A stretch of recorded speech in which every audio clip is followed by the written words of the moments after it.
All right, let's get the show on the road. Maggie, how are you tonight? Turn that volume down there. Ooh, I almost knocked us off the air before we began.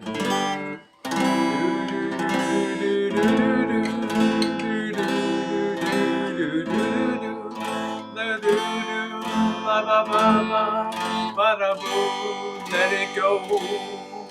Hello to Maggie, Jennifer too, Linda Harper, Lisa too, Ronnie up in Sheboygan, and Kimberly Mack. Welcome. Did you miss me? Did you even think about me? There's freaking the sheets and teeny bigs, and oh, the one and only Shabay. Rio Bird joins the crew in Mr. Z.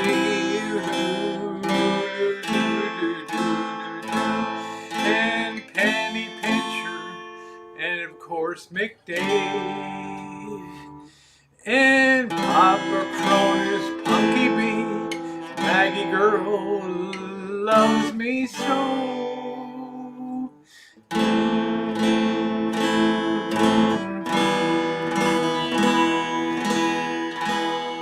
And Elmer G from Germany, all the way to California.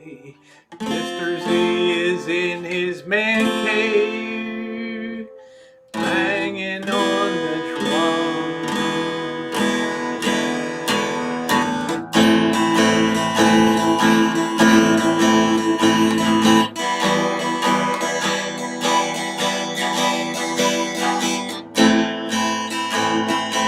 I see Alaska along the way. Hope things are warming up down your way. Like the jingle, yes you do. Gertie Gert joins the crew. Pinsky's now in the chat. Rhonda girl. Amanda hug and kiss Keith Gregory, Jackie Blue, and the rest of the crew. I'm so happy to see all of you.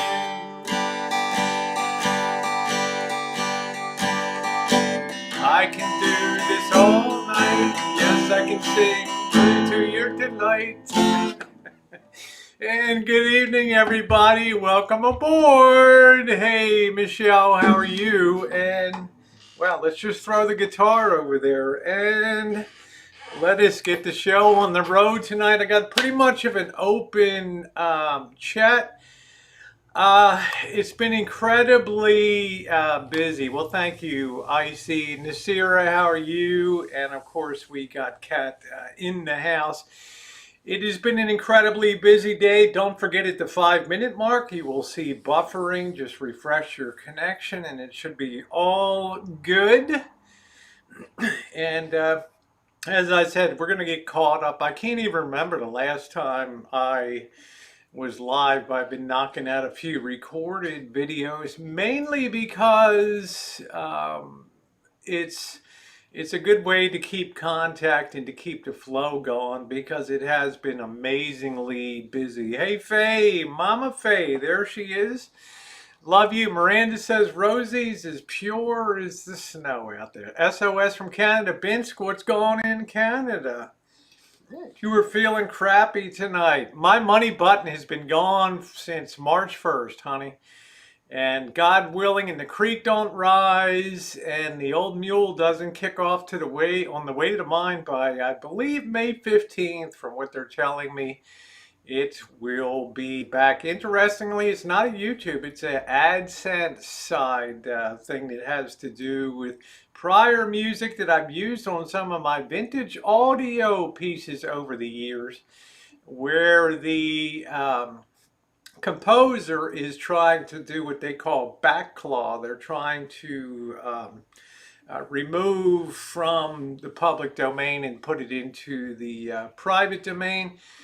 YouTube has told them, and it's not affecting just me, it's a lot of people that do, demonstration audio and things like that. YouTube gave them, I think, until like May 10th or something like that to drop the claims, or else the problem's going to be on their side. So thank you, Jackie Blue. Good to see you. Andre, my friend from Chile, how are you? Well, you wrote communism. Oh no! Communism. Yeah, thumbs up or appreciate. What happened in the great country of Canada? They're working on it. But it's fine, Lisa. As I've always said before, my main thrust of being on YouTube, as it has been since January 3rd of 2013, has been to broadcast my life and enjoy it along the way. And if there was a time that was ever to come that I did not enjoy YouTube, I would walk away from the platform. And I'm going to be honest with you guys. The platform has changed a lot. Okay, the platform has changed a lot, and I've tried to begin to move in a different direction that's more concentrated on travels and adventures, and that's where my heart lies. As many of you know, Jinxie, how you doing? Your friends, me, Rosie, me, and my friends are coming to visit. I'm ready, honey. All right. Yeah, I am more than ready, honey. Hello from Dave. How are you? Hey, Pecan baby, good to see you.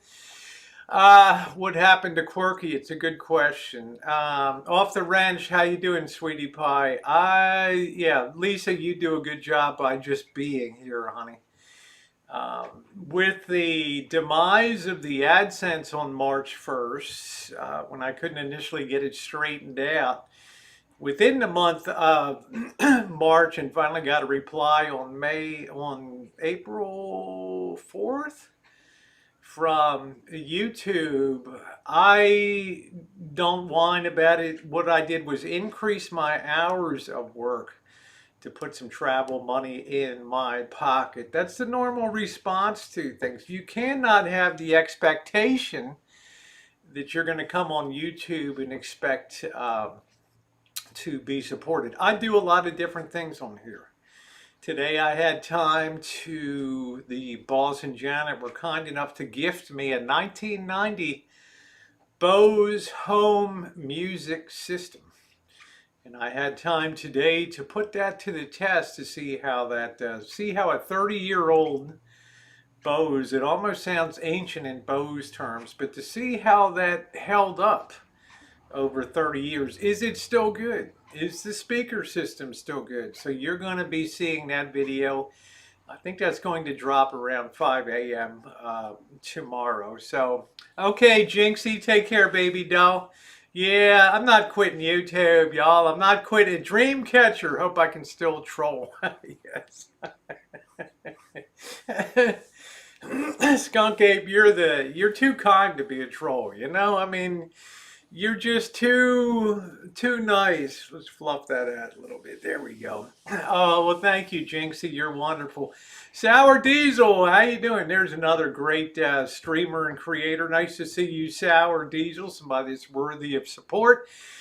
And we've got my wonderful moderator, Cheryl S. How are you doing? So you cannot let those things slow you down on YouTube. Hello, Money Order. We got the great Let It Go in the chat. You cannot let those things slow you down in life. Now, having said all that, I do have a few more days of prep work here. I'm targeting Sunday to be heading out. I'm kind of thinking maybe meet Tara and then head over to Palm Springs.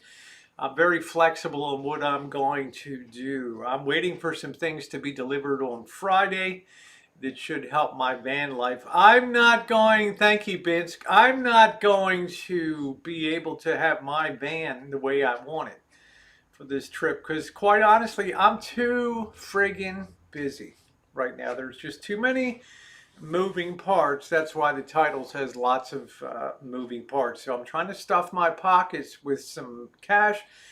I got the stimulus that finally came through and finally cleared, so I'm happy about that. So basically what I'm telling you, Lisa, is I love you, Sugarcane. How you doing, beautiful? Lisa, what I'm trying to tell you is that Rosie Girl has got it in good hands, right? I'm in good hands, at least for the next month or so. I'm not going to kid you.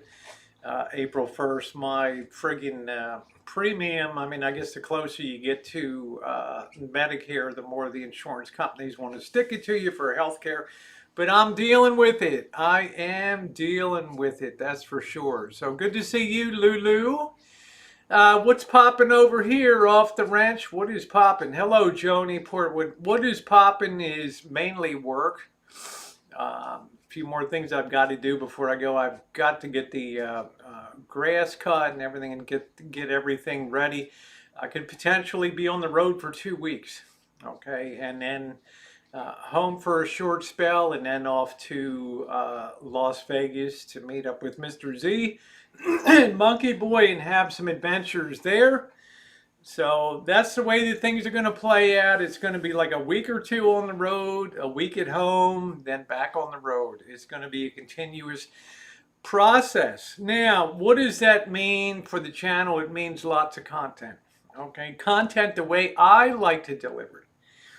I have listened, you guys have spoken that the live streams are an integral part of this channel. Many of you have told me that the live streams are what initially brought you over here, whether it was a cemetery chooch, finding the grave of Robert Ripley, believe it or not, or cruising around freaky cemeteries and having some weird encounters, or checking out the streets of town. The message that I got is that, you know, it doesn't really matter what I'm doing as long as I'm doing something you guys enjoy being along. Joni said, I'm looking at battery chargers for RVs because my house converter charges too slowly. Do you have any idea? Check the voltage coming off of that. Joni, make sure that you're getting 14 to 16 volts off of that, okay? How many questions is Bob read? Cindy Lou, how are you? Thank you, Toodles. So that's what it's going to be. I see my travel and adventures as using my kind of flip-flopping back and forth between live streams and content. Live streams are great, but content is what people will watch many years into the future. So find a compromise on that. I tried to reduce the live streams and I found myself like missing you guys, missing that human dimension of feedback and content. Here's Skunk Ape said, sorry, I'm on lots of drugs till the surgery in the morning. Are you still going to be doing? I am going to do Pecan Baby. My goal tomorrow, I've been starting to get myself a little bit of sun so I don't burn up on the road. Will be tomorrow to do some metal detecting with video to follow. So that should be coming up on the channel too. It's been a while and we haven't had any rain for, I don't know, appreciable rain in the ground. If I don't get out there soon, the ground's going to be hard as a rock and it becomes very, very difficult. Yeah, look at the crash car. Hey, beep, beep. It's a terrible street to be on. Brandon, I know you sent me. It's just buried. I'm not going to bullshit you. There's too much going on. You know, I'm just not. Thank you, Pop. Thank you. There's the quirky girl. Damn, man. 3 days. Everybody's wondering where you're hiding. There, the official channel mascot has appeared. Hello, Patricia and Lonnie in the spot. Good to see you. Oh, I got things together now. I hope to pop in and say hi. Hello, Raven Sky. Hello, Harlan. Good to see you. Are you excited? I've been, thank you, Cindy. I've been to Vegas a lot. And from now on, when I go to Vegas, I'll occasionally try to do, it's not everybody's cup of tea, but it is friends. And remember, my mantra for 2021 is friends first and then YouTube. And I want to really enjoy myself this summer. We got screwed last summer.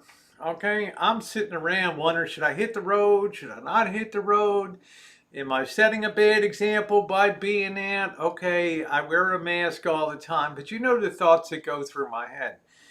Maybe I should restrict my travel to a small geographic area, which I decided to do. But man, it is time to break out because I don't know. Thank you, Pecan Baby. Because I don't know. Hey, Sherry, I don't know what the future holds. Are we setting up for another wave of the pandemic? Every day goes by is an additional chance for variants to occur and rise, and probably one of them is likely to be horrendous out there. So we just don't know. No matter weather beater, is that a real fireplace? No, it's a Dimplex, Dimplex. It's a Dimplex fireplace, and I usually keep it going until about May 1st. That's when I turn the heat off and everything else in the house. Made in Canada. I did a lot of research to which fireplace looked realistic. I don't like fakey, pulsing sort of logs, and I like something that looks realistic, and that did it. Oh, I'm going to definitely meet you up, Sugarcane. That's going to be in the fall. Okay, Quirky, I'm sorry, honey. We were thinking about you. I don't know what's going on, but just know this. We love you, my girl. Okay, that's what I want you to know. Hey, Dennis, a.k.a. Studbottom. Hi there from Santa Monica, California. What's this? Well, what do you think it is? You came here, you know. Yeah, we're hoping Quirk. Mrs. Pagel, how you doing, sweetie pie? Woo, got my attention up. Mrs. Pagel in the chat. Nice to see you. So, as I hit the road, I'm going to try to do what I can out of the van. When I do, if and when I get to Palm Springs, I'm going to enjoy myself. I'm probably going to treat myself to a decent hotel. It's a nice place to go and get a little stretch out a little bit and take a break from the road. And as I was saying though about Las Vegas is another R&R thing for me, but there's always something interesting to do in Vegas. There's always new sights to see. And I will make the most of that. And we will do the streams and we will do the content. I figure, do I do everything different on the channel, or do I do some things that I really enjoy doing and then focus on them and then hope everybody else enjoys? Hey, Glenda, how are you? We're still in lockdown where I live. I hear you, Pecan Baby. Yeah, we're sending you big hugs, Quirky Girl. We love you. So that's the important thing. I'm not going to disclose a lot about this because I don't want it to be a tidal wave of problems. Because, I don't need to be that kind of person on here on YouTube. But I do talk to Chris on a daily basis, and I'm going to let him, I'm sure he's going to do his own video. I'm not going to go into details today, but he encountered a little trouble on the road with a mechanical issue, and we were talking about that on the phone. I'm sure he's talked to Monkey Boy and a few other people. Hopefully tomorrow it will be resolved. It's a fact of life when you have RVs, particularly RVs that have some age on them.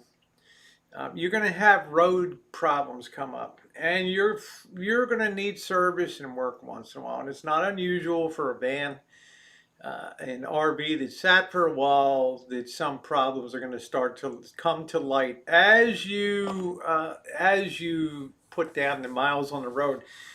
Hey, Susie, I'm going to let him discuss that. That's his channel. But I will put it out there. That was on my mind today in several conversations that I had with him. Several attempts to diagnose on the phone and all that. It's beyond breaks. let it go. And I will say something like this too, since you mentioned that. Driving a 12,000 6-ton RV is a big proposition on the road, particularly when you put down a lot of miles. And we're talking on the order of thousands of miles. You learn pretty quickly that not all the world is on a flat plane. Okay, not everything is just smooth, flat road ahead. You're going to hit some mountains and some mountainous areas, and what goes up must come down. Okay, and it's all an adjustment of our being. I did the same thing with my 26-foot GMC motor coach, which was a beast. The rolling rancho, as I called it, and I had to pretty damn fast adjust to the point where I didn't like it. Okay, I don't like to be rolling around in, hey Lee, I don't like to be rolling around in a bomb. Okay, basically a missile on the highway. So it takes getting used to, and you're gonna have some brake, not issues, but you have to learn, how to gear down and how to use your engine and your transmission as a braking mechanism. And it all takes time to do that. Cobra John, hello, and there's the beautiful Mandy there. How you doing, Mandy? Well, thank you, Banjo. So it's a flux capacitor. I don't feel inclined to go into more details than that because I think it is, I'm one to respect other creators' subject matter. I will, is it a serious issue? No, I don't think it's a super serious issue. But you got to be prepared for the fact with older RVs, 23, 24 years old, that there will be issues that need to be addressed. Ace says we need a kitchen stadium night. I think what we're going to be doing is trying to get Kitchen Stadium on the road, and take this sucker on the road. Okay, and finally do some cooking al fresco, simple one-pan wonders that we can enjoy and hang out. So I haven't quite decided whether I'm going to be, what I'm going to be doing in terms of hotels. If I do a hotel, they're going to be cheap. And I don't know until I get this van really outfitted, and I'll be doing videos on all that. Mouse Toes, how are you doing? For the chooches, but I stayed. Well, thank you, Quirky. We love you, honey. That sweet driver. This 20 goes against you, asking for trouble. I don't know what to tell you, Brandon, except this, except for this. And I'm not going to disclose any aspects about finances or money here. I don't know if you've ever had an RV, Brandon. I had 2 of them already. Bought, fixed up, sold. Bought, fixed up, sold. Bought myself a van, which is good size for me. It's all a learning curve. Okay, and with the initial flush of excitement, people eventually find, I think, as you come from a van or a minivan to an RV, it's a whole new dimension of not only size, but potential issues. How you doing, Betty? That can come up. Okay, it can't be unexpected. The thing is, and this is kind of my prediction, is as things go along and the initial flush of having an RV kind of phase and the cost and expense of being on the road starts to mount. As I've said before, the circle of travel starts to get smaller and smaller. Why? Because number one, being close to a home base is a good thing. You know the terrain, you know the people, you know the environment. And number two, the cost of being on the road is high. And number three, if you do have things like breakdowns and things like that, you're not as far from home. I've said the same, hey Revlo, I've said the same thing about boats. Our family had a crappy Nautilus houseboat, piece of junk from 72 to 82. Sold 10 years to the day.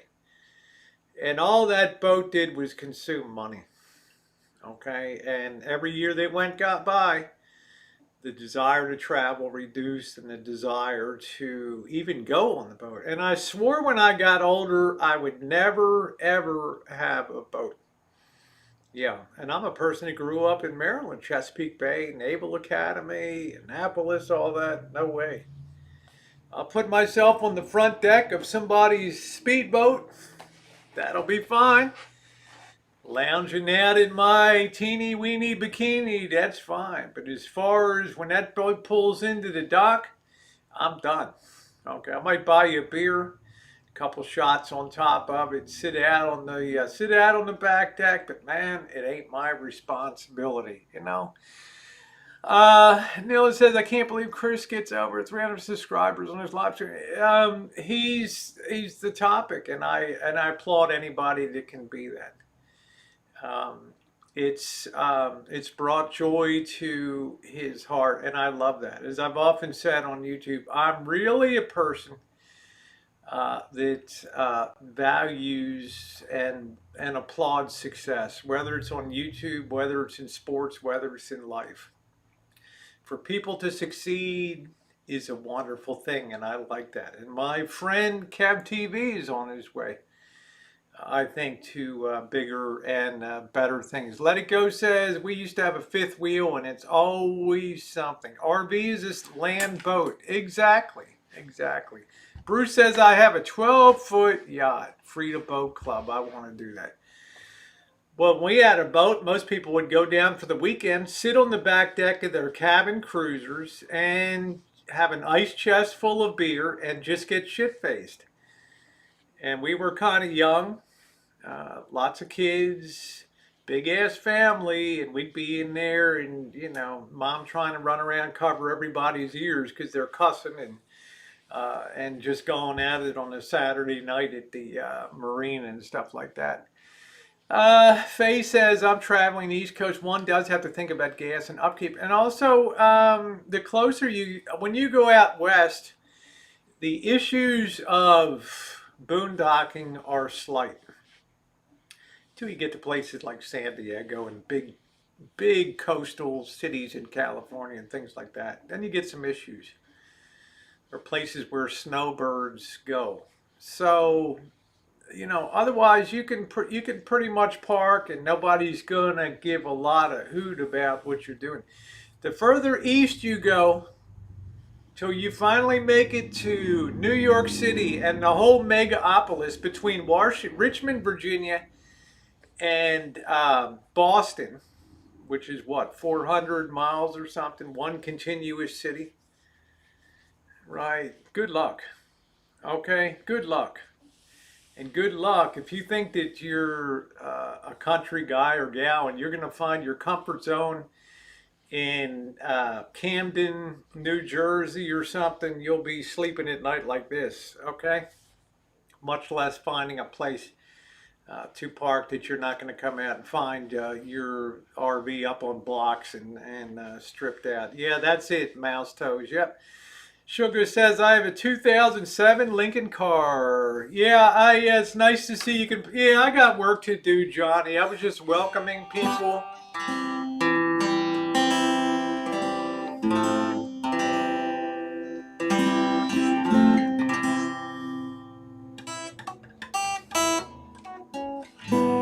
She can tune a piano, but she can't tune a fish. And I love Carolina. I do love Carolina. So the deal is, breakdowns are going to be a fact of life, and it's an issue of what we call in RVing and boating and in business. If you've ever taken accounting and for an MBA, I had to take accounting and then cost accounting, which is a real bitch. You learn to have a capital account. And precious few, how you doing, Kim? Precious few RVers that I know of, well, let's say the ones that fly by the seat of their pants around. I would put Elvis Travels in that category. until such time as he's decided to ham and egg, which, much to his credit, he may find he has a much better lifestyle as a result of that decision, and it makes him a more well-rounded person, and it gives him a chance to pull out of that loner mode and learn to adjust to the personalities and the demands and the likes and dislikes of other people. But the point is, that was fly by the seat of your pants, RVing, and it's a damn good thing, all things considered, that the expenses were only what they were on that. When you get up to, yes, Kim, and I'm not going to go into the details of it, it's his channel. We've had multiple conversations and things going over, sussing things out and looking and theorizing and figuring out what to do. Okay, and I can tell you that things are well in hand right now. But when you upscale, every size up brings problems. The bigger the rig, the more the propensity or the likelihood that it's going to have leaks. The more you're going to have rot that's going to affect the coach works on top of it, and the stability of the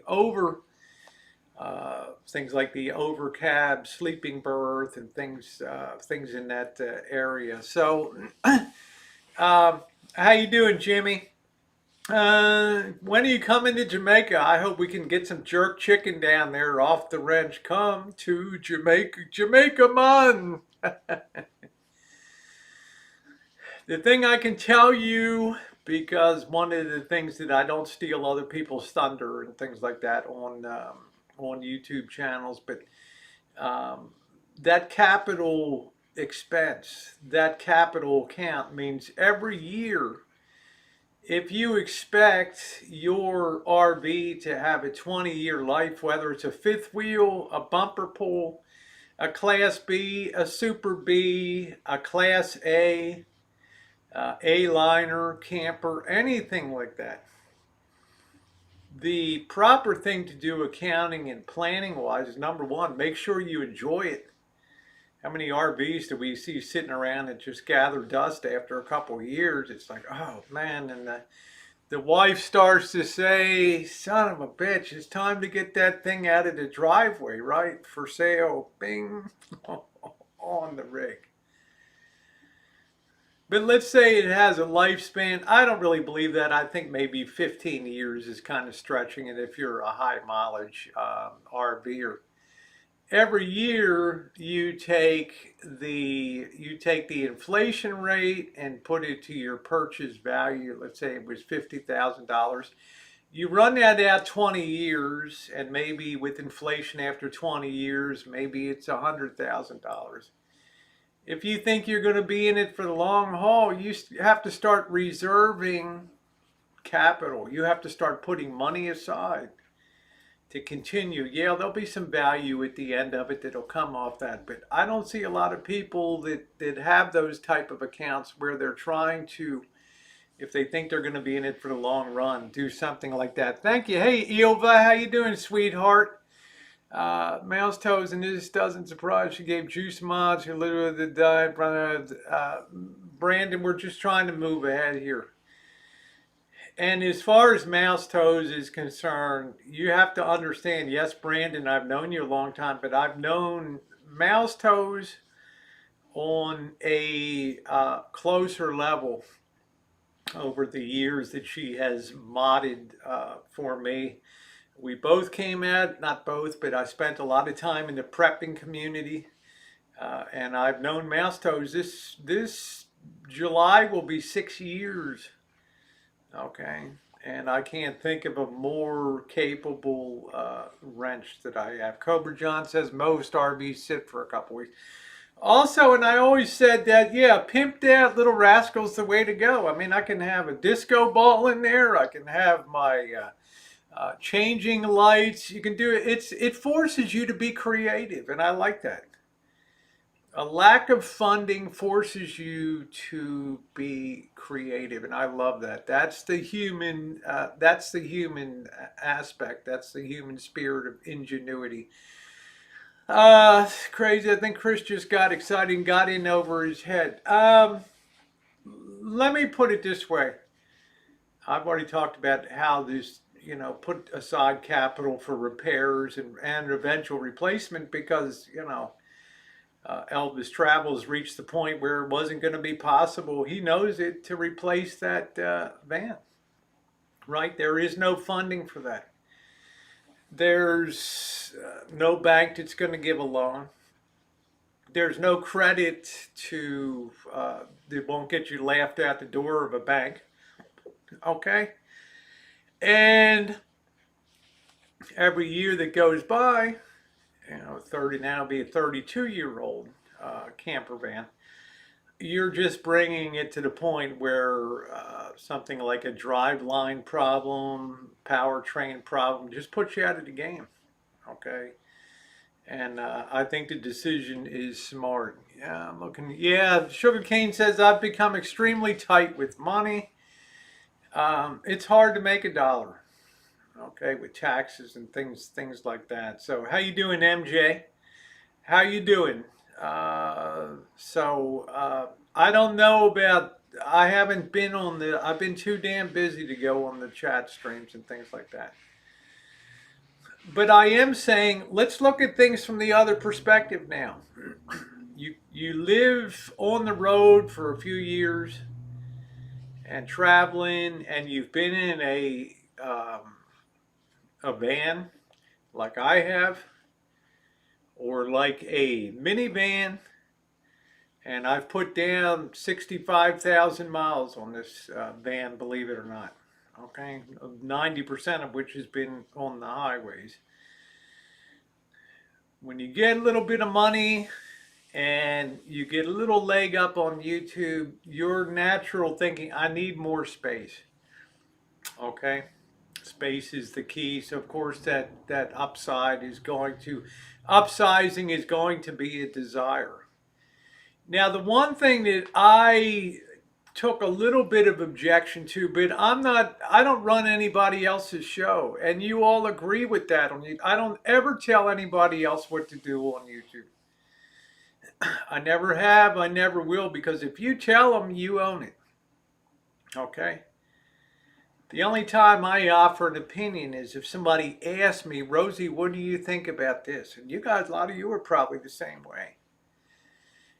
People are going to do, what's up, Smooth? I'd love to have a road trip. People are going to do what they're going to do, okay? And let's say somebody has a dream of, buying a beachfront home or something in North Carolina, and you tried to tell them, well, 15 years, that water's going to be above your deck, even though you're up on stilts now. You might think about coastal insurance. Hey, man, I don't want to hear that. I'm buying it. I can sit on the beach all day and watch the girls go by and enjoy life, barbecues, beautiful, beautiful sunrises in the morning. And then what the hell happens? If you're to tell them that not to do that, then you're going to be the one to hear it. If they don't buy it and the tide does, and things don't change, so you don't want to be involved in those particular problems. I can't stand between a person, a man or a woman, and his or her dream, and neither should you. And we would all do things differently. When Chris came here to the Rancho, and we've met up several times, and I still say there's an open invitation here on the Rancho. That's fine, because in my opinion, he was an upstanding guest here.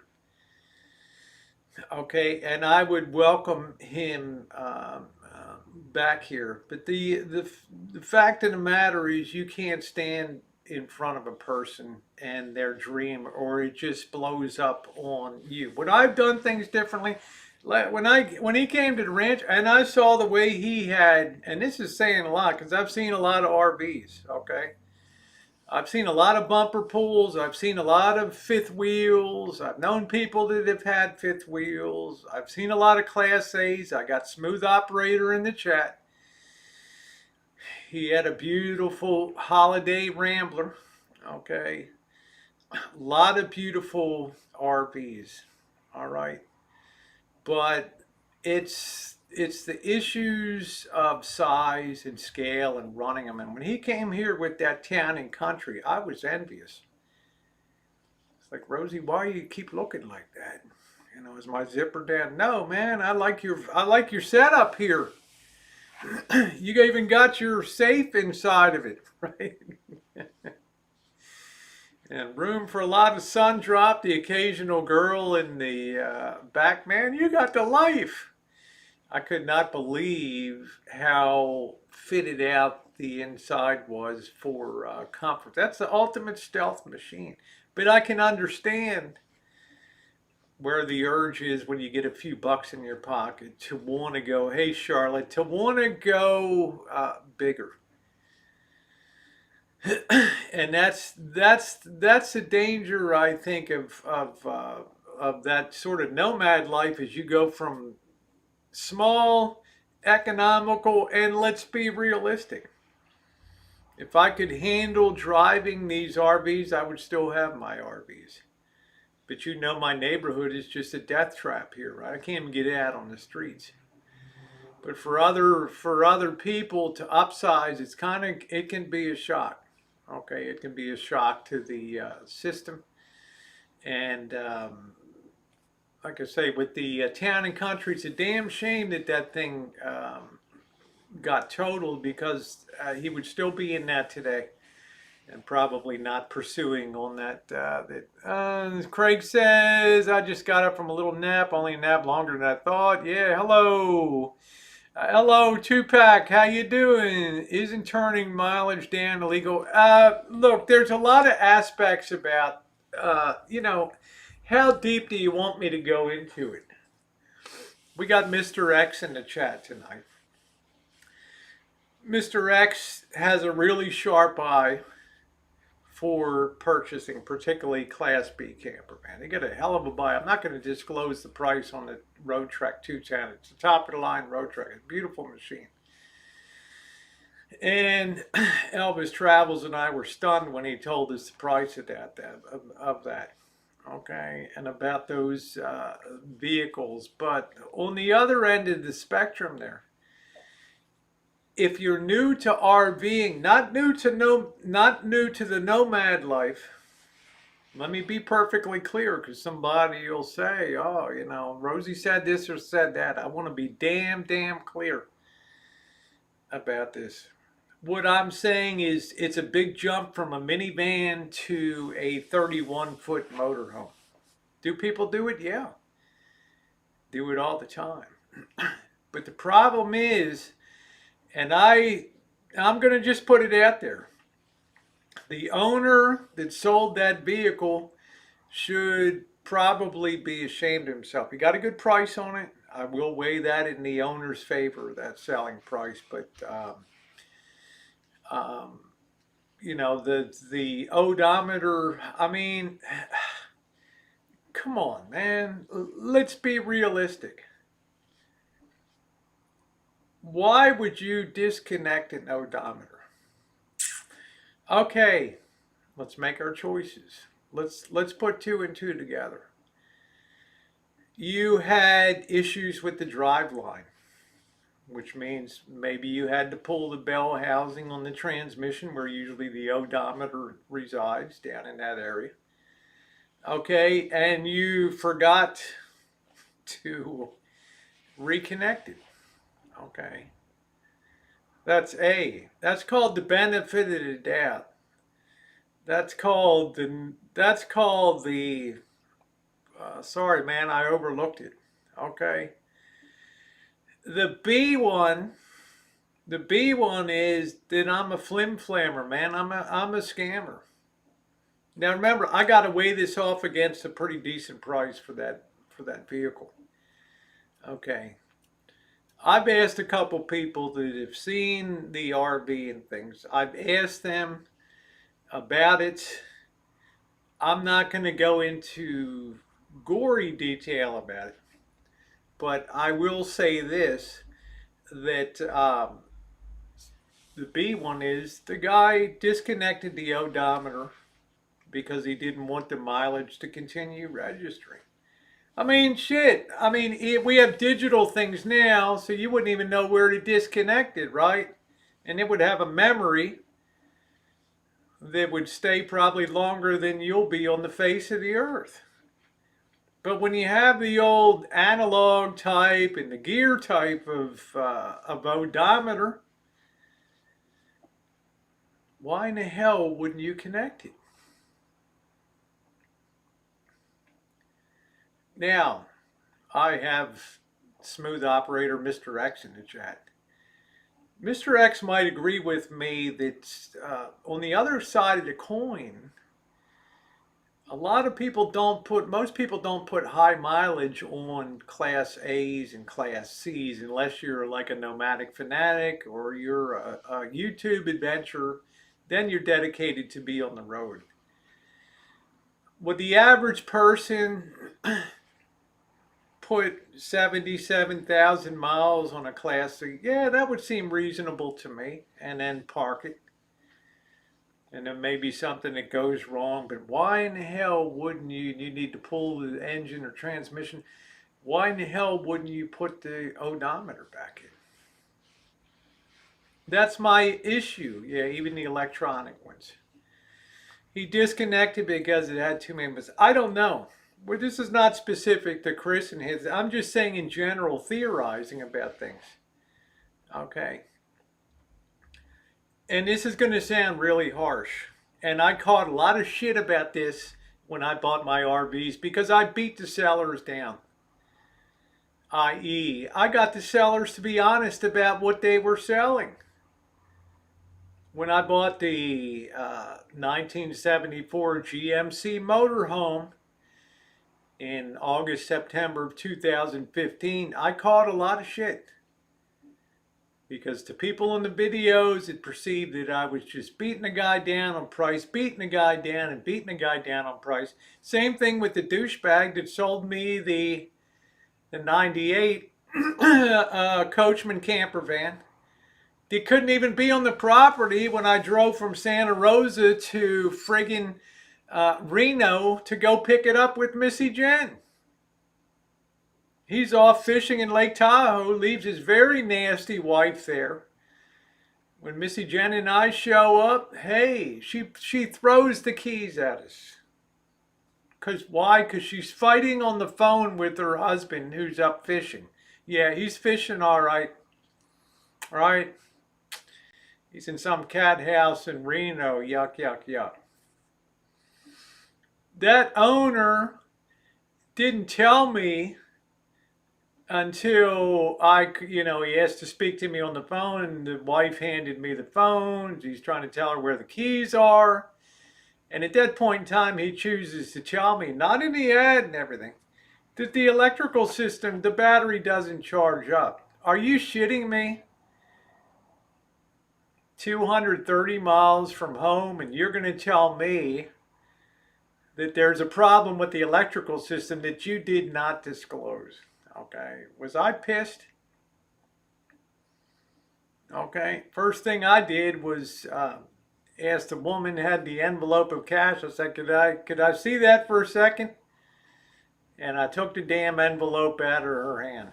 Okay.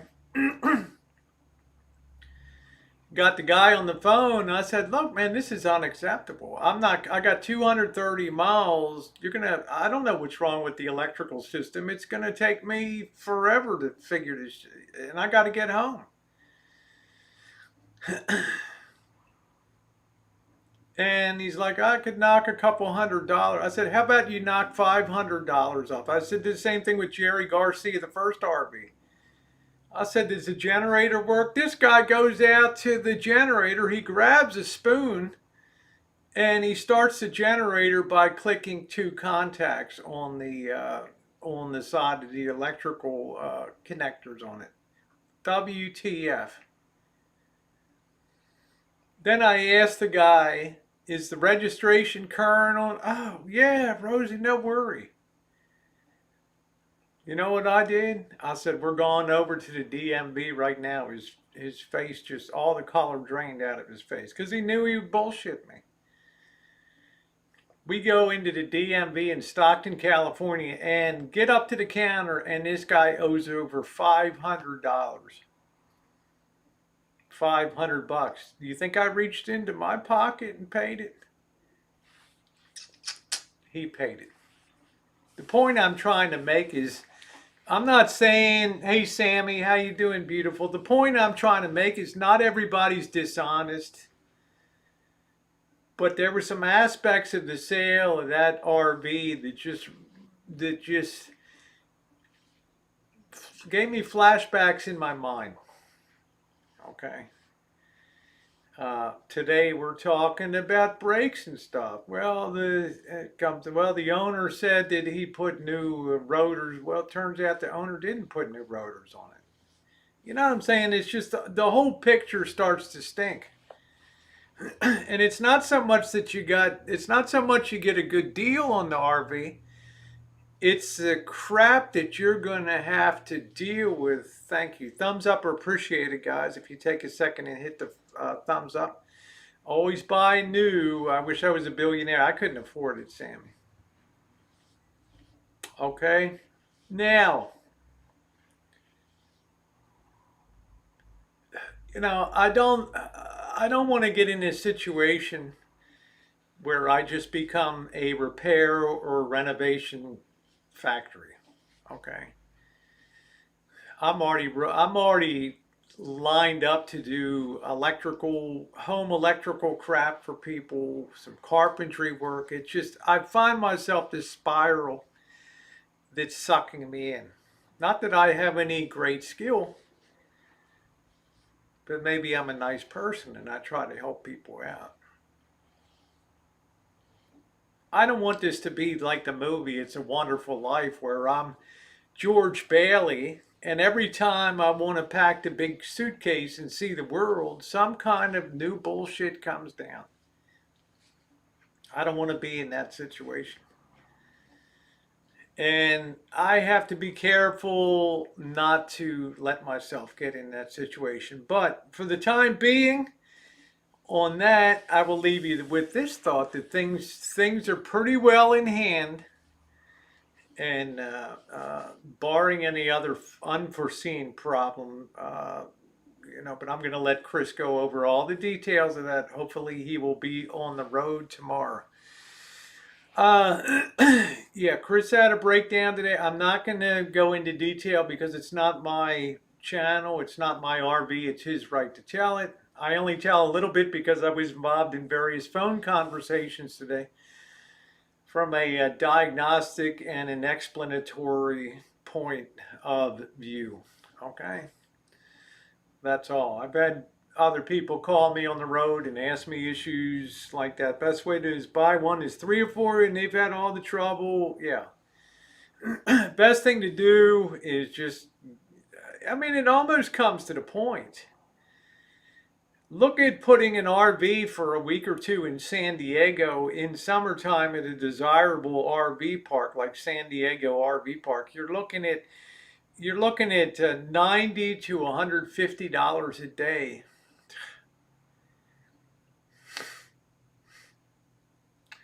$90 to $150 a day. Shit, you can stay at the King's Inn hotel on Hotel Circle for 48 bucks a night.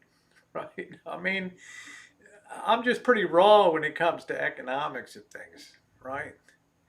And because of the explosion of RVs that hit the road in the pandemic and were bought, you see evidence of just crowded RV parks and crowded places. And when there's high demand, guess what happens? Prices go up, up, up, up, up. As the elephant trainer said to the elephant, up, Simba, up.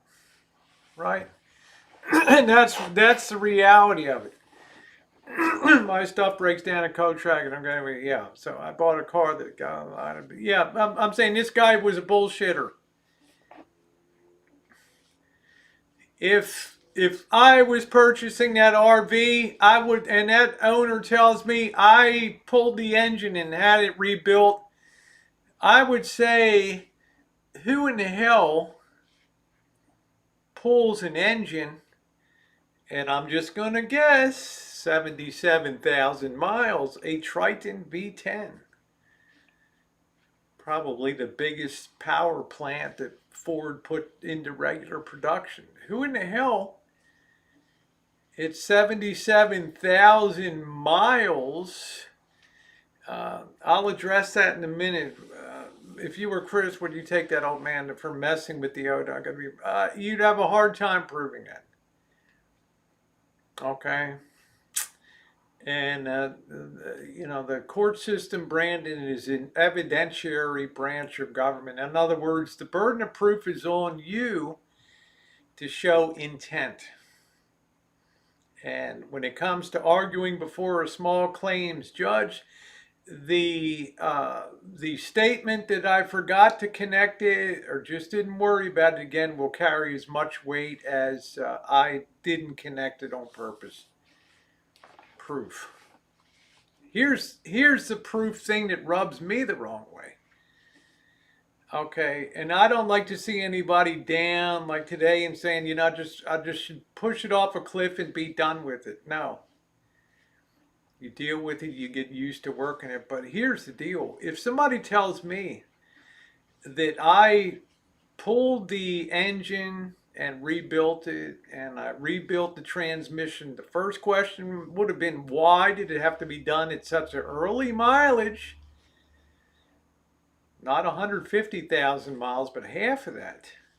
And there's no way that there's an engine on Earth, unless it's being spec'd for, unless it's being spec'd out for performance, it's going to have an engine pulled to 77,000 miles. I mean, you're not going to pull it and put oversized pistons and,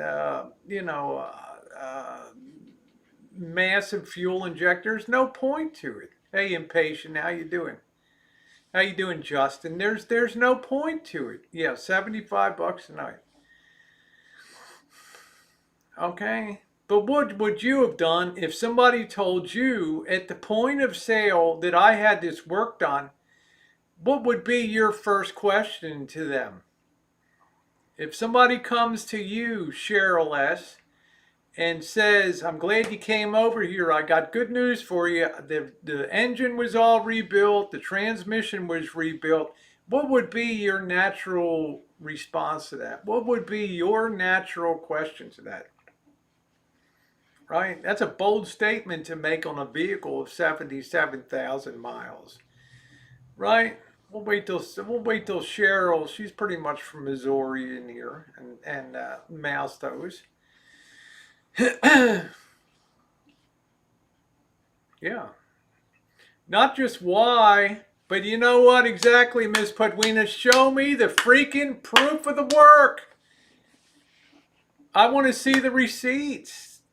Anybody that has an RV has a portfolio case. I'm sure Mr. X has every time Mr. X is so cheap, I'm sure he has a receipt for every stick of gum that he ever bought.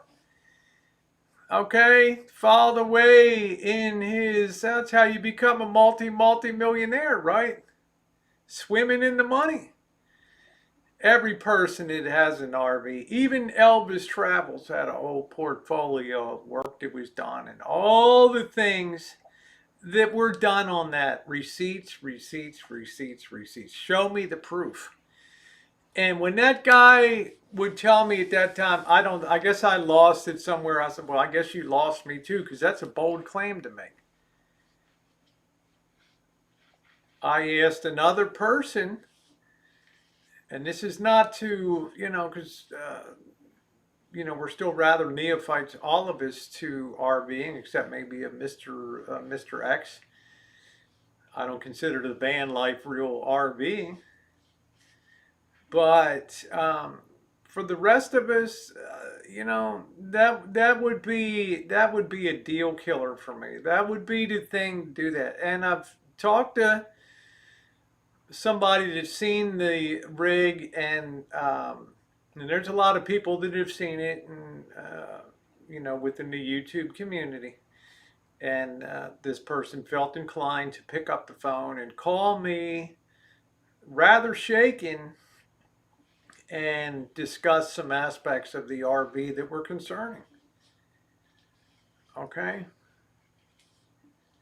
on that. And the one simple question I asked this person was, do you believe that the stated mileage of 77,000 is correct? The person said, no way.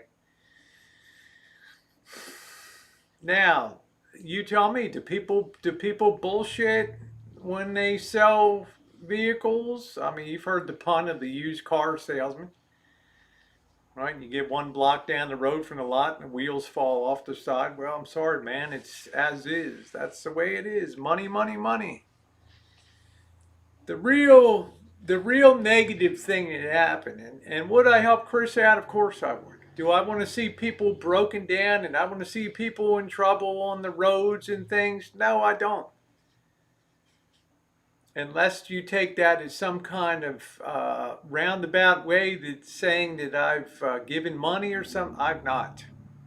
Was not asked, and things are in hand. But I really regret that totaling that town and country created a situation where the rental car and the return of the rental car forced, maybe a decision that he probably wished he had a little more time to look around for a vehicle. So first your money, then your clothes. How you doing, Draft Tour Steve? We're just talking about RVing in general, Justin. So am I a little aggravated at the seller of the RV? Not as much as you think. Because having bought and sold RVs, I know the desire is to get the top price you can. Okay. But and you can say, well, Brandon can say, well, go to court and have the guys, put them on the stand under oath. Did you tell this man that the engine was rebuilt in the transmission? I don't think I did. Tell him there's new rotors now. I don't know. I buy and sell so much shit. I don't know, Your Honor. I can't recall. Right? Something like that. All right. So it is a learning curve, and you can't put the toothpaste back in the tube. We can't unring the bell. But I can tell you one thing that it did. It made me more determined than ever that I will never have anything larger than a camper van. Okay, hopefully something like a road track or a pleasure way. Even a Dodge, a coach house, something like that would be fine. Okay. But I'm more determined than ever to keep it small and keep it incredibly simple. You guys just don't know when you start to tear an RV apart and you get into things, even camper vans like the Lisa Marie 19-foot camper vans, they pack so many systems in there. Okay, electrical, plumbing, sewage, entertainment, comfort, cooking, driving. And guess what that's doing when you go down the road? Imagine putting your house on wheels and driving down the back roads of America. Your friggin' house is going to start to shake apart. And over time, the connections start to work loose on things, and it just leads to problems. How you doing, Fun in the Sun? What's going on? How you doing, Jay? That's right. And Rhonda just hit the point. RVs, if you look at RVs, they're really designed for limited use during the year. They're generally not suited for winter time. And they're designed to take you from one point to another, maybe on an extended 1 month road trip, which is fine. We packed a family into Class A and we went tooling. We saw Grand Canyon, Mount Rushmore, the largest ball of string in the world, right? Mitchell Corn Palace and Mitchell, South Dakota. Got our pictures and headed home. That's normal RVing. But I told you guys the story of Chris Travels and his purchase of a Monaco motor coach, Class A motor coach, big and comfortable with his girlfriend G, and they went up tooling up to Alaska. Well, by the time he got from Alaska, his dream that he admitted he overpaid for had turned into, well, something that he couldn't wait to get rid of, and got a schoolie and did a schoolie conversion and all that. Bumpy roads are not for RVs. Imagine your home on wheels, your walls, just the everyday of being on the road. And there's nothing unusual about it. Mr. X will tell you that leaks are a fact of life, particularly with the bigger motor coaches. Because they're involving seams in that, and water gets in and black mold develops and things like that. But the important thing is that safety, safety, safety. Second happy, that's exactly right, Brandon. When I sold that camper van, I said I'll never have anything larger than like a high top conversion van or a road trek or something like that. So yeah, you like the idea of a feather light. They're nice. Just a slide alone. Can you imagine? Put the slide out. It happens all the time. A good friend of mine, Ross and Heather, the Dupreys, have a channel that's been a friend of mine on Instagram and in phone conversations and messages. He makes his living now just with a mobile RV repair place down in North Carolina. And guess what most of his fixes are? Two things: electrical, electrical systems, and B, slides on RVs. Because there's a lot of weight that goes out, and unless you do maintenance and grease the rails that rides on, there's so much routine maintenance that needs to be done. Like, in my opinion, I told Chris last week, it's totally imperative that you stop what you're doing now and you go change the oil in that generator. Now that generator has sat unrun for I don't know how long, okay? And you know what happens when oil just sits for a long period of time? It starts to break down into its component elements on there. And it becomes, over time, corrosive and gummy and creates varnish. And I tried to convince him that I even told him the zinc added oil to do. You're going to be doing maintenance all the time. I mean, it's like Nomadic Fanatic. There's always some maintenance to be done. Oh, God, is Army long way. Well, I hope so, Vanilla Rain. I don't know if anybody's yelled, but I'm concerned. Because it's not often I talk to a little bit of a disheartened Chris, but I had that conversation today. But I'm the kind of person who thought, no, don't, just, the sun rises tomorrow, it's another day. Think of the smile you're going to have when you'll be tooling down the roads again and things like that. So, like I said, I'm not going to get into issues. It's not my business. But enough to say that it can be frustrating, but it's something that you cannot, hey, kit and cat, it's something that you have to learn is going to be a reality of used RVs and things like that. Truck, camper, or a van.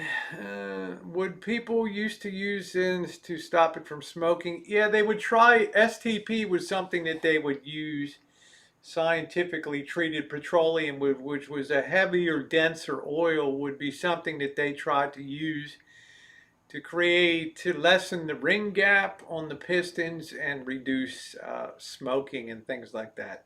Okay. You don't hear about a lot about STP. For me, if I have a vehicle, the first thing I did was to Little Rascal was to can't even remember the name of the product. Damn, what the hell was it? I don't even remember anymore. I put a top cylinder lubricant in that. You can either use Marble Mystery Oil or damn, what the hell was that other one that very famous additives? I can't remember the name of it right now. So and you'll never have a problem with your with your lubrication system and all that. What the hell was that called? I can't remember what the hell it was called. Oil additive. I can almost see the name of it. Damn, it's gonna drive me crazy now. I don't know what the hell it's called. Lucas, thank you. Lucas top cylinder conditioner. Same thing with the transmission. Throw a quart of that crap down and call it good. You're gonna be good to go. And that's your. I don't think your transmission will ever go on it. Lucas is fantastic. Remember Lucas Oil? What put Lucas Oil on the map was his lubricants were so good that he was able to save truckers and companies money because he was able to increase the average gas mileage of a fuel mileage of a truck by something like 2 or 3 extra miles to the gallon, scientifically proven. And you don't have to work too hard to sell companies that are doing 500, 1,000 miles a day on the benefits. Yeah, Lucas upper cylinder conditioner is very, very good stuff. And I use that in any vehicle. It's the best transmission. It'll give you another 2 years. If you put it in before the slipping occurs, you won't have the slipping. Okay. I don't know how. Yeah, the 9,000. Everybody swears by Lucas VW. It's just it's the bomb. It's about the only oil until synthetic came along that really was proven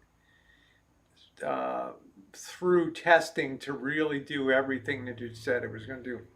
And when I was younger, and I was working at the Bethlehem very early years, and tools and things, Bethlehem Steel, the shipyards when they were still open and doing repair work. Marble Mystery Oil was the phosphorus, red phosphorus oil. That was the thing. Lucas products are great. Lucas has home oil trucks here, yeah. There you go, Monkey Boy. I put that in my truck, every oil change. And Monkey Boy, you ain't never going to have an issue. So, yeah, am I concerned? Of course I'm concerned. I cannot take glee, I never have, no matter who it was, at the prospect of anybody being broken down. I don't care who in the hell you are. Okay? Whether it's Elvis Travels or anybody else, man, that's real life. That's not YouTube, that's real life. So yeah, I'm concerned. Yeah, I'll be a little nervous. Hey Sam Bell, I'll be a little bit nervous about things. Because I guess I like it when people achieve their dream. May not be the path that you and I take. It may not be our dream. But I think we have to give some leeway to people when they're pursuing their dream. So would I support and continue to help? Of course I would. You know, I don't want to see anybody having issues like that. But I suspect, and I hope I'm wrong, that there will be just a series as there are with other RVs of things that need to be tended to. Tie rods, as was done on the Lisa Marie. And if it's not tie rods, it's always going to be something else. Radiator leaks, right?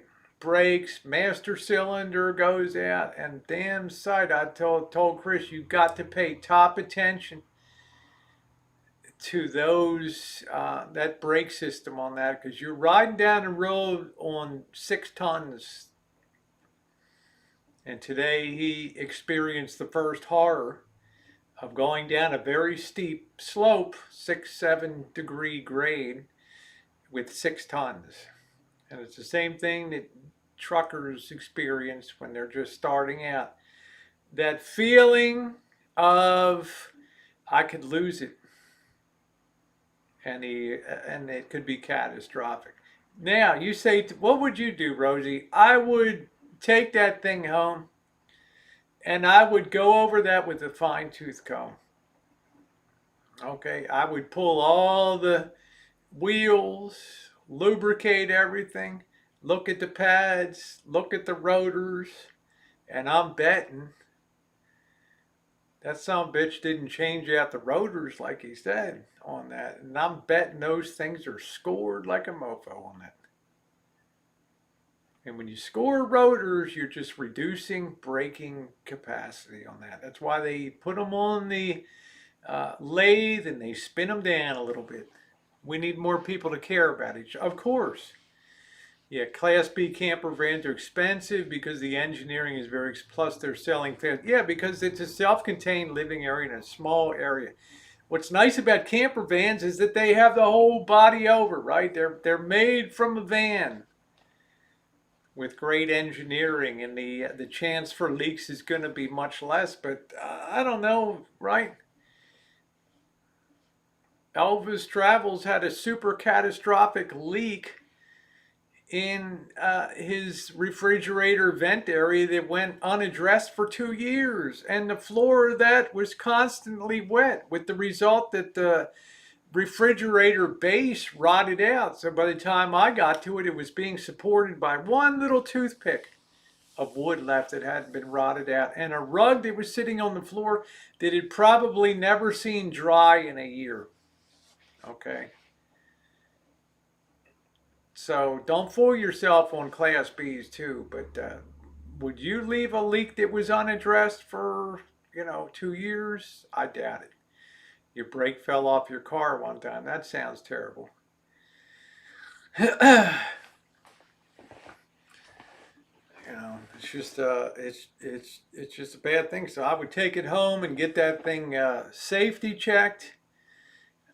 Is there any point contacting the seller? No, it's pointless. Nothing's going to come of that. If the seller, and I say if because I don't want to be an accusatorial person, if the seller had purposely disengaged the odometer, which is kind of ridiculous for RVs. People expect higher, mileage, and who the hell knows. He ain't gonna give you it. He's the kind of guy that you better suspect everything on that rig, and I do mean everything. Okay, everything. You better know that you're gonna have to end up replacing a lot of stuff on that rig. So, Jesse, how you doing? So, hey Teresa, how are you, sweetie? So I didn't want to get down that path on that today, but am I concerned? Yeah, I'm really concerned.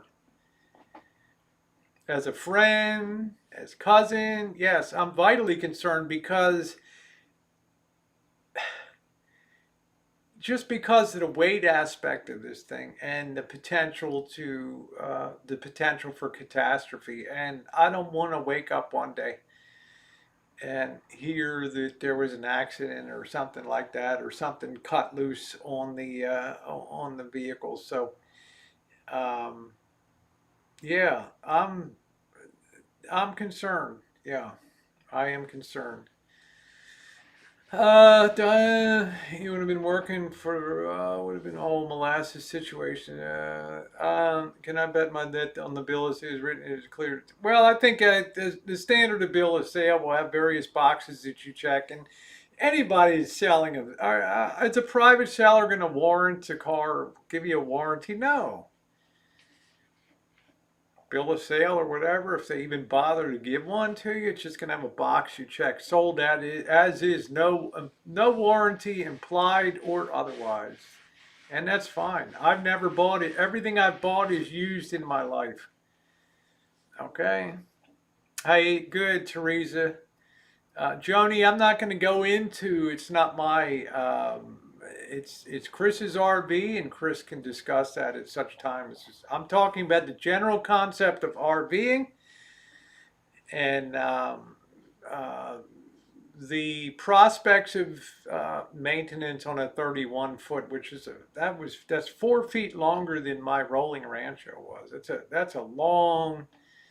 It's a long beast. So weight of 50. Just let's hope it doesn't. So, uh, I think that's what will ultimately happen, Justin. But in the meantime, am I ever going to stand between a person and his or her dream? Of course not. So I don't know how things are going to pan out in the end, but I don't want to end up like George Bailey and never be able to get out of town, right? Remember, It's a Wonderful Life. Every time George had that big suitcase packed with all those stickers from Rome and London and all, something else would come up and he never got the hell out of town. But he lived a wonderful life, right? So you can take that life and stick it, right? You know, I tried to get on the road last year and the effing pandemic hit. It knocked all of us for a huge loop. Would he be welcome at the Shine Shack? Of course he would. But my responsibility, you know, this is going to sound super selfish. I'm putting myself at the head. Maybe I'll feel differently in summer or fall and feel like I want to do something or tear into a project. But as it stands now, I mean, he's welcome to come here and stay, plug in. But this cat's going to be on the road, and that's he would always be welcome. Hey, Johnny! Yeah, well, stuff happens. MJ, 2 axles stopping 6 tons down. You better have damn good brakes now. You better be able to use your engine braking too. You better understand keeping that speed moderated. That's exactly. You only have 2 axles. You know, it's well said, MJ. Very well said. So, Luce, the saving grace is there's not a lot of money into that RV. So, I can't know. I haven't looked at the RV yet. So, I'm not going to go as far as Luce, but I suspect that this guy that sold it was a bit of a bullshitter. Yeah, I'm just going to put it out there. The guy was a bullshitter. Okay, that guy probably didn't do jack, and I'd just get that thing home and get that grease gun out and get those rails on that slide greased up and get that undercarriage done. I mean, you know, how do you have an RV that you drive 400 miles and the damn towing on that is so bad that you're chewing up the tire, right? Right, which tells me things aren't really super tight on that front end. I mean, that keeps me up a little bit at night. Things with the steer tires up front really, please God, don't look at RV accidents on the road. Okay, when somebody has a front wheel blowout, don't look at them. They're horrifying. They usually result in flipping on the side. Okay. Yeah, I sometimes have trouble sleeping at night. You know, front ends are that's catastrophe. Yeah, fuel injected engines don't provide much braking going downhill, but you can downshift with the transmission. Put a Jake brake on it and lock down again. So oh, sorry to hear that, Jan. Ontario's locked down again.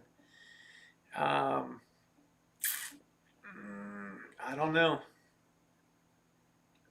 Yeah, I don't know, Missy. See, I don't know the backstory about how whether it was from private seller or a guy that has a bunch of shit on his property and just picks up stuff at auctions and repos or and this is the thing. Now I can't confirm this. Maybe one of you can confirm this on here. Did that thing have a salvage title or did it have original titling on that? Does anybody know that? Yeah. Well, that's what you're dealing with, Sharon. She says Chris called the previous owner and asked him about the front end, and the guy said, "What do you think? What you think I'm responsible to you for that?" And he said it was nasty. It said it nasty, and Chris hung up. So, yeah. Well, that's it, MJ. That's what happened today. It's called fire breaks. Okay. And we know that the hotter brakes get, the less friction they have, the less gripping ability they have. Okay. So, okay, it was original. That's good. Somebody was talking about a salvage title or something like that. Yeah, you don't turn. I don't even think the. Come on, Missy. I don't even think the rotors have been replaced. No, I know Monkey Boy's saying zero sal. I'm not talking about what the opinion. I'm just talking about whether the title was a salvage title or. I don't know, Flea, can you do a troll impression? Oh, that's right, you already are. No, Bruce, but today was a good learning curve for that. So I don't know, guys. It's something to consider. So I'm gonna be drinking, get my soda, and get on with my concerns about what's coming up.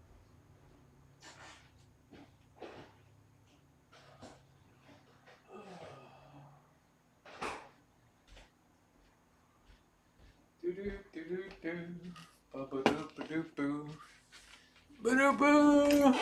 Why would he badmouth me tomorrow? I haven't done anything.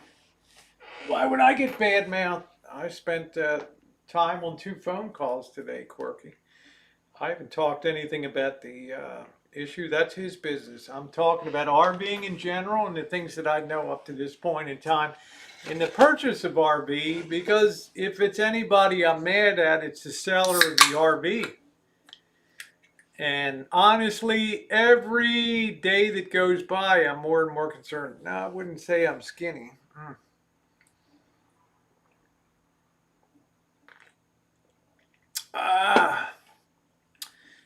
Is it waiting for the title to come back? Okay. What do you give me for my 84 motorhome? It depends what condition it's in, right? Everyone gets, well, I don't doubt if I'm going to get bad mouth because I haven't disclosed anything about the current. That's his thing to disclose.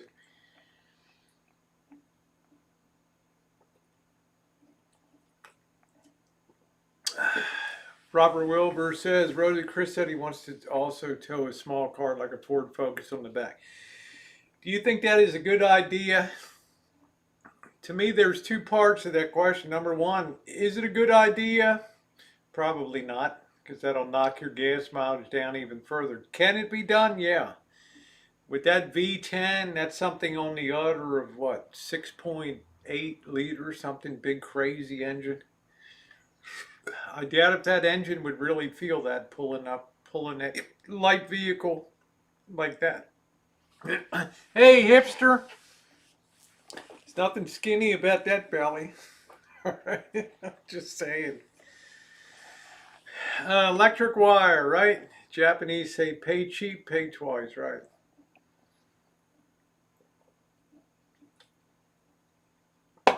I'm ever giving an RV. RVing can be fun,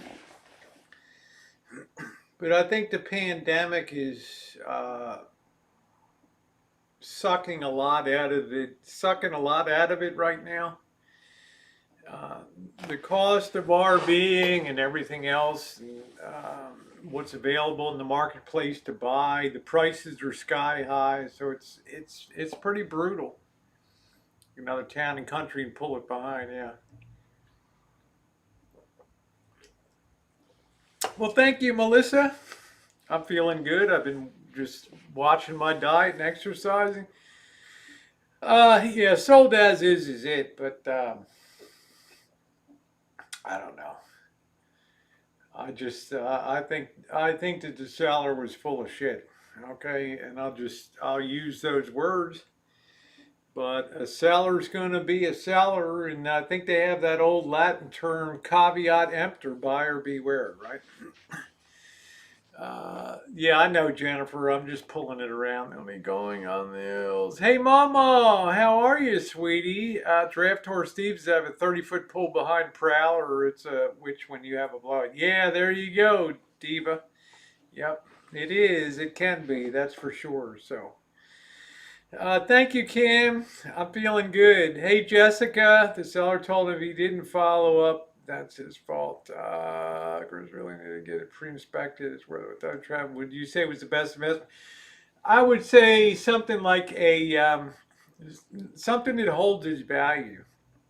And of all the class of RVs, I really believe that the Class Bs, the camper vans, the wide body camper vans, I think that they're the things that are going to be always be the most desirable. I've tried to look for Class Bs around here, and you don't ever find them at dealer places here. And if you go down to Millbrae to Classic Vans, they want a fortune for them down there. Okay, because they're solid, they're well built, they're rather economical to run, they're kind of stealthy, and one person can be very comfortable in them. Thank you, Mama. I'm doing well.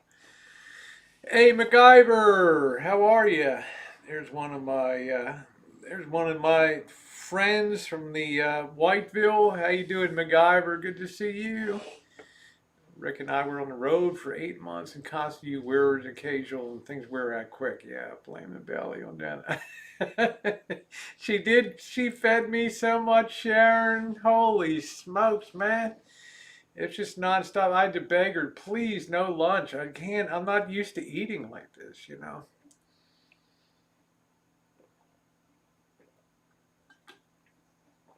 Ah, so we shall see. But put it out there because I don't know what the future holds. It hasn't been asked, and I haven't offered. But yeah, the place would be always available here to uh, plug in and do all that. So I'm not particularly I'm be upfront and honest about that. It was not discussed at all. It was not requested, nor was it offered. So, how you doing, James? NorCal dude, van life is possible. Class Bs are very hard to find right now, and they are very, very desirable. And do I wish I had had? No, I don't want one like the Coachman. I don't like the super high tops. I like the road treks, the pleasure ways, the Great Western, Great West, like Mr. X has. So, yes, I've ridden a pleasure way. It's so quiet, smooth, well, wonderful vehicle. They're fortunate. Janet is, that's right, Norma. She is the hostess with the most. Is his RV drivable? MJ, I'm not going to disclose anything more about it.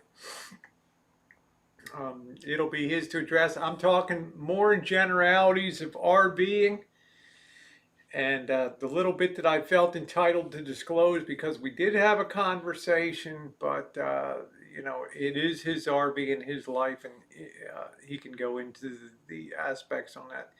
He does come in quirky, girl. He feels like he gets beaten around a little bit in here, and I've told him I try to do my best in here. I don't really come to his chats too much. I'm going to be honest with you. Uh, I'm not, and this is not Chris personally. I don't generally enjoy chats where there's a lot of cursing and a lot of trolling and things like that. I have a lot of friends over there, the Mandys, the Jessies, uh, a lot of people that I've met and been very kind, and that MJ and other people. But as far as it's just we're just two different types of chats, and that's fine. But the important thing is in real life, we can always pick up the phone and talk to each other, and that's what I care about. So, got too many ribs. So I'm going to have to paint the aluminum on my mold to keep it looking. No, you got so many ribs, Ronnie, huh? So yeah, and maybe I'm just old school, and we didn't, I'll drop an F or a S word once in a while, never a C word. It's just your words really define you, right? They really define. Words say a lot. They say a lot about your educational level. They say a lot about manners. They say a lot about life. And I think it's one of the great differentiators of class in society is the it's the words that people use and the way that they speak and the way that they communicate. And it is one of the great differentiators of society and the way that people get broken into classes because, in general, if you're at a Walmart and somebody's going off the wall because the cherry Kool-Aid is sold out, the packets of cherry Kool-Aid, as I witnessed the other day, a woman went ballistic because, yeah, I do drink Kool-Aid and I did want some cherry Kool-Aid packets to make some, and the shit sold out. And this woman's going absolutely ballistic. She's crawling, she's about 310 pounds. She starts going up the side of the shelves on the aisle, and I'm just like, God, let me get my camera. The people of Walmart, here we go. And I left the damn thing in the car, my phone, right? And I'm like, man, what are you looking for? You're up at the V8, you're up at the V8 drink, right? The 8-ounce V8. I don't know. I thought there was another goddamn case of it up there or something like that. And I'm like, you want to try the grape? I don't want no mofo grape. Now, what is my takeaway? I don't know the woman, but her words say a lot to me and her actions and things like that, right? Don't drink the Kool-Aid. Yeah, it makes you, yeah, it's just, um, you're not going to see, I don't know, people of some means, they're not going to be, unless they're a Rosie O'Kelly, they're not going to be down with the hyper masses like I am because I enjoy people and but it's just the way it is. Yeah, quirky girl keeps it classy. Man, when people were fighting over the lack of Popeye's chickens, I had a guy, a friend, tell a waitress he wanted a BLT that was cut up, not toasted. Oh my God, unbelievable. Yeah, it makes one less credible because it's a low hanging fruit of language, and if you're going to reach for that low hanging fruit, you're going to do it often, and you're going to get more and more accustomed to it. You're going to get more and more in a comfort zone where language can eventually get you in trouble, and it can get you kicked out of places, and all that. So no, I haven't had one, quirky girl. I haven't had one. Yeah, Elmer's got the V8, the Audi 4.2, huh? Yeah, the Overmotion. I never saw somebody just freak out about the packet of Kool-Aid or whatever. So, just add one full cup of sugar. Low hanging fruit, right, Werner? There it is, the low hanging fruit, that classy mustard. What was that, quirky girl? Pardon me, old chap. Have you any Grey Poupon? I think that's why people like to hear English accents. Although a lot of English cuss like sailors. There's the East End of London, which is very rough, and then you get over to uh, uh, Kensington and High Street and over, and it's a whole different language. No, Wiener Wagon, you're not blocked. Yeah, I remember the gas lines of 74, 73. I remember all that crap. You need a wiener. Yeah, I'm laying down over a mask. But this year's different, exactly, Cheryl. Uh, at least the masks are better this year. Remember how bad it was in March and April when I went down to Las Vegas and I'm not wearing, they were almost laughing if you wore a mask. So that's it.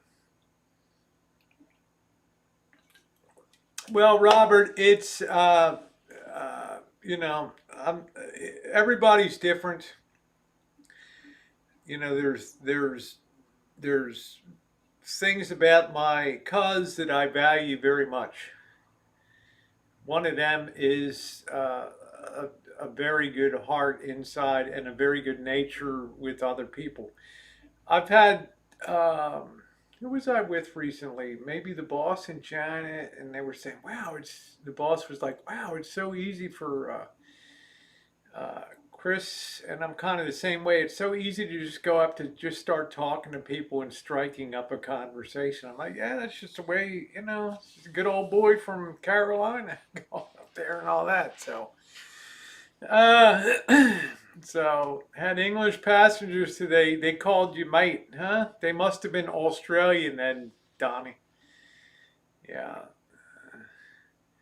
In the UK, hey Gov, how you doing, Gov? In Australia, they call you mate. What's up, mate? How you doing, mate? Justin says no more masks in Pahrump, Nevada as of today. Cool. I had 5 pieces of string cheese and a candy bar. My tummy hurts. Wow. MJ, you're about as slim as they come. I'll tell you.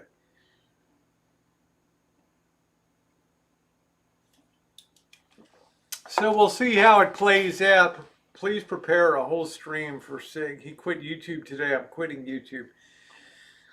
Um, Sig's been around a long time. He was a follow-on to Tony Mullins. Probably a lot of you don't even know the name Tony Mullins. He did the first, like the first parodies and things like that. They always had a couple great parody makers. On Anthony Norbecker. It's a great one. Stickers was another good one. And Tony Mullins was another one. But this community has changed a lot. A lot of the fun is gone out of things. Okay, it seems like drama is just overtaking everything, and it's very hard. Yeah, Robert, it's very hard to um, not look back wistfully at 2015, 16, 17, 18, 19. A lot of people that were around in that era are gone. It's become so rough and tumble now. People reaching into people's lives and background checks being pulled, and there's a pedo under every rock and then behind every door, and everybody gets accused. It's like PC pocket change. When I finally went through all the, I'd asked him to kind of step away because I didn't need the drama. But when I finally took time to tear into all and really read the court documents, it was a totally different story, right? Yeah, I felt bad. It's so easy these days to just trash somebody's reputation, and the viciousness has kind of reached a pretty high level, which is one reason I find myself kind of moving off more and more. And hipster, you've seen it all. Hipster Heavens OG, she's seen it all. This place has changed a lot. Lindy would tell you the same thing. Boris, Brad Silverdog got tooted up the other night and let her rip. Right. Best video Brad ever made.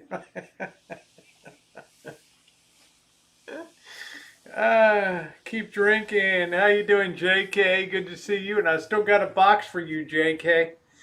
from Mr. Z.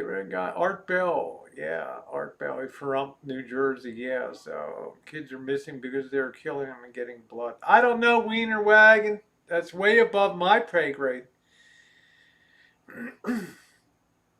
But the you know, and I don't want to seem like it's one-sided because a lot of it is disappointment with creators and you know, showing that they're weaknesses. We've been through an enormous storm of St. Jude's controversy, and does seem to be a pattern of, you know, holding people at a certain level, and then the shit just collapses like a building just pancakes, boom, boom, boom, boom, and it's done.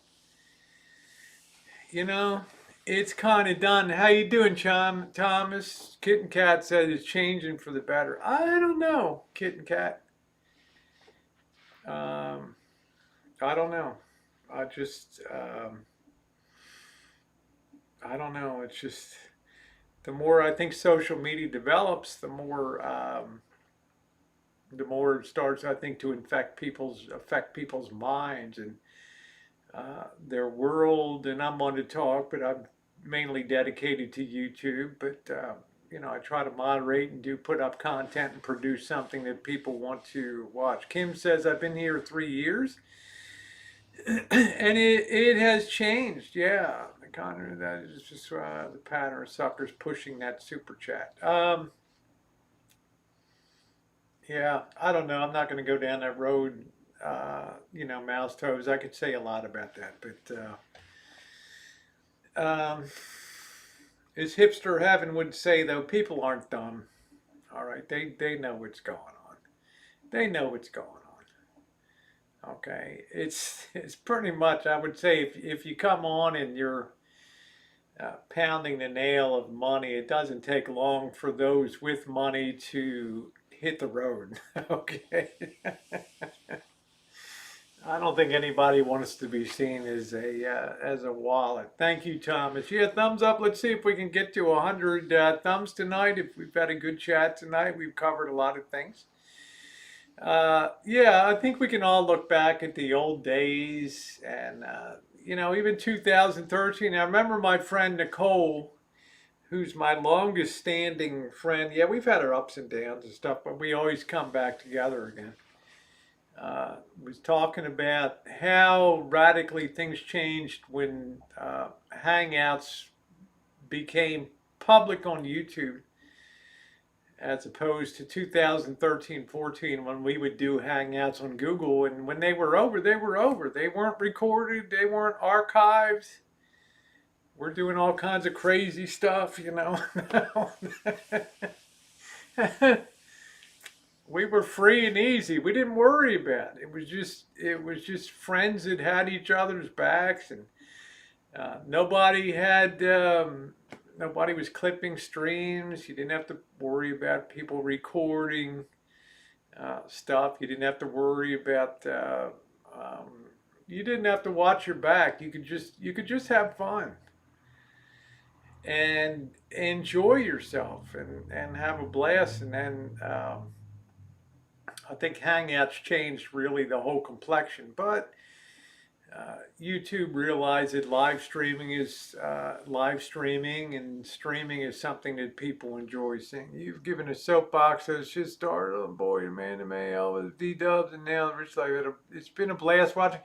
But I never sought them out. You know what I'm saying? These are people that I never sought out. You know, we just naturally became friends, and it led to just continuing series of just disappointments, right? Just a series. Thank you, Kim. It's just a constant series of disappointments, right, Brandon? You've seen it all. From the Amanda Mays to all that. And I took people at their word in those days when I avidly help people on their behalf for GoFundMe's, and you know, just a series of just disappointments, and I can't think of anything that really went well, right? Okay, Elmer, take care. Donnie said, I don't know what to say all about all this. Don't ever change, Donnie. That would be my message to you is don't ever change. Okay? Don't ever change. We love you just the way you are, Donnie, for sure. Yeah, the red fingernail polish with my hands ever. Yeah, you've lived it, Brandon. Brandon, you've gotten in a few dust ups before, but you've always kept your distance socially from people on here, and you've always kind of done your own thing. So that's good. That's a good thing. So, and that's kind of the direction I'm going because I don't. I kind of already came to the conclusion that I don't think things are going to get better from a civility point of view, but people are having fun, and that's a good thing. Yeah, Amanda cracked you up though, but not a very good person. Mouse toes, not a, you know. I'm not going to go down that road again. I'm not going to talk about that. Oh well, thank you, Robert. I appreciate that. Yeah, I love my moderators. They do a good job. Yeah, and things get tainted with this dishonesty because I'm going to tell you what, Cheryl. You know what the real tell was, and this will forever burn in my memory. Let's go back to 2015 when Elvis first discovered that there was power in social media. Some of you know what I'm going to talk about. The power of social media. He saw what we were able to do for Amanda May, basically in the course that, and Glamorous Cat was the one that started the GoFundMe. I woke up one, we had a different plan for trying to get the life changed, but woke up and there it is. And in the course of 2 days, what, $8,000 was raised? Well, guess who saw that? Right? Guess who saw that little fundraising exercise? And people came out of me out of the woodwork. Wheelchairs, power wheelchairs, new tires for RVs. I want to take a trip around the perimeter of the country to raise money for animal awareness of animal cruelty, blah, blah, blah. I need medications post eye surgery. I mean, they were just coming out of the woodwork. It lit a fire under him because he saw in his mind right then and there that being on YouTube was an excellent, excellent way to throw a net down and gather money. Okay. And he said, I'll never forget in one night when I put my GoFundMe up, I raised $1,200 in the night. Well, brother, it was done. That was a done deal at that point. YouTube ceased from being just fun and now shifting our gears into money, money, money, money, money, money, money. She did her own scamming too. Yes, exactly. There it was, and it was off to the race. Yeah, I need some new diamond shoes. Hey, Darla, how you doing? That's what Mouse Toes, that's what Cheryl are talking about. Having a taste of that can really spoil you on YouTube. You know, the best way you keep people lean and hungry. Right? That's what AdSense did. AdSense keep people lean and hungry. Well, if you don't produce content, then you don't get the views, you don't make the money, you disappear from the platform, you don't become a leech, and you're gone. Okay, it was a pretty leech-proof operation. But then once GoFundMe, this was before super chats, super stickers, that stuff was years in the future. It was GoFundMe's and PayPal's and all that. What's up, Nicole? How you doing, sweetheart? And I'd mentioned you earlier, Nicole, because it still burns in my memory. Those probably the most fun days I had on YouTube when we had our private Google Hangouts that just disappeared. And we never thought about anybody turning on anybody else. It was a fun place to be. YouTube format, tell me how to raise the viewable of your channel. Mr. Beast has some chat. Robert Wilbur, it's like, how can I put this? I'm just happy with what I have. It's an old channel. It's kind of a dead channel, right? And it's kind of the way I like it. You pass a point on YouTube after the third or fourth year where you realize you're not superstar material. Okay, you're not you. I'm speaking about myself. And then YouTube really gets fun. Okay, because you become realistic about things. If you grow a YouTube channel, at the end of it all, what do you have? You have probably one aspect of your life that has overtaken your life. You've built your lifestyle on the success that you've had. You've built your travel and entertainment. You may even have attracted girlfriends or boyfriends because of your success. Then comes negative attention. Then comes like Onision. All of a sudden the bottom drops out of it. YouTube sends them that little notification. AdSense, due to your off-platform behavior, we've decided to terminate your monetization. You think I want to live my life like that? Never give anybody else power over your recording, posting, phone calls. I miss those days, the good days, no drama, no, yeah. Well, that's right, Nicole. But you know what? I like where you are. I like where you're focused on. I like the successful path that you're on. That puts a smile on my face. So, we all need to live and let live with it. Exactly, EJ. When channels get big, they lose a bit of their charm because they spend their time wondering either how to continue growing or how to sustain what they have, and they start looking at the views, and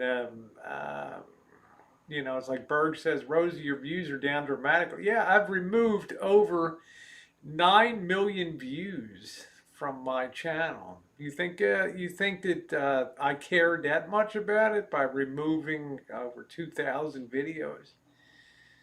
Right? The point is to just make sure I continue to be here, right? Not to play that kind of stupid thing. So, Princess, how are you? I don't see what Mason said. Probably something very like a professor at MIT would say. Yes, yes. Hello, hello. Okay. Thank you, someone. Thank you. There's a cry in the wilderness for attention, right? You have more lives and they can't get rid of you if they wanted to. Well, because I'm having fun here.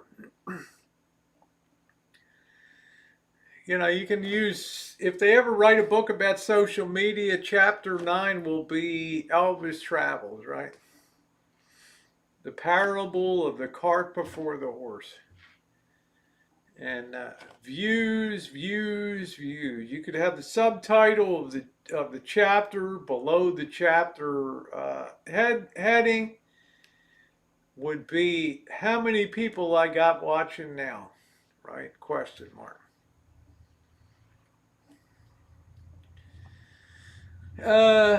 Many channels now ask for memberships if you want to see the good content. Teresa, I can't really go down that road because to me that's my feelings on that, but then again, people can do that, and a lot of people have memberships and stuff like that. For me, for me, it wasn't a hard decision to make because I like a very flat channel. I mean, I well, let's suppose Teresa, I start a membership, and I'm gonna have a weekly members only chat, and Teresa comes in there. This is gonna be good. And the fucking chat's, pardon my up, it's like every other night. Why the hell am I paying that, right? In other words, there's nothing that I want to do apart from what I do on YouTube. So to me, in my view, the way it fit me, it would just be it would be just a money, exercise, and just I wouldn't know what to do. Do I spill the dirt? Do I have a teeny weeny micro bikini chat? I mean, I don't know what the hell to do, right? A special chapter just for Nomad and Pseudo, and they are breed of their own. Yes. How many we got? Yeah. How many we got watching now? Poor Joni. Hey, Joni, how many you got watching now? Refresh your page, Joni. How many subs you have? God's sakes. Let Joni build her channel, right? Wash, rinse, repeat. So, not a flat channel, Bruce. Just in the way that I don't want any special. I never wanted any special carve outs on here. I never wanted anything that the poorest person within my chat realm wouldn't be able to watch and enjoy. And it makes me happier. I've always thought that if you just run shit and do content, and the money will follow. You don't even have to worry about it. You don't have to think about it. Right? It's not worth wasting your time. So, the boss gifts me this wonderful 1990 30-year-old Bose system. And the first thing I think of, just going to make a great video. How does a 30-year-old Bose system sound today? And I cranked that video today. My first thought's not money. It's like, what's going to be something interesting to feed the vintage audio people? And yeah, should I go metal detecting tomorrow and stuff like that? Maybe they hit a higher number, and then they start sending out pleas for people to pay a membership. It's okay, Teresa. For me, I am a member of several channels. I put it out there just because the people are people I enjoy. I have a few Patreons that I do, but these aren't people that harp on money. Yeah, the biggest bosom on YouTube by hitting the thumbs up. That's right. Thank you, Cuddlefish. I don't know about that. I've done some crazy ass stuff too, but well, guys, we are at the 2-hour mark, so I'm going to pack it in. This place is a wreck. I haven't showed you guys. I got wires all over the place over there, right? All over. I've just been doing this after work, this video and all that. You were naive when I got that. I chatted under my real name. Yeah, I think it's too hard, but for you creative, you'll never make it. It's better to make it on a whim. Yeah, that's correct. Yep. So, Monkey Boy, good to see you. Cheryl S. and my other moderators, thank you so much. And if you do want to support me, the link for the PayPal is there. And as I said in something, it's never required or expected, but it is always appreciated. And I want to thank you guys for being along tonight. Yeah, if you hit the thumbs up button on the way at MJ, thank you. Best wishes for Chris. I hope for a good outcome to hear tomorrow. And prayers all around for everybody. So have a super wonderful night. And I will see you guys tomorrow.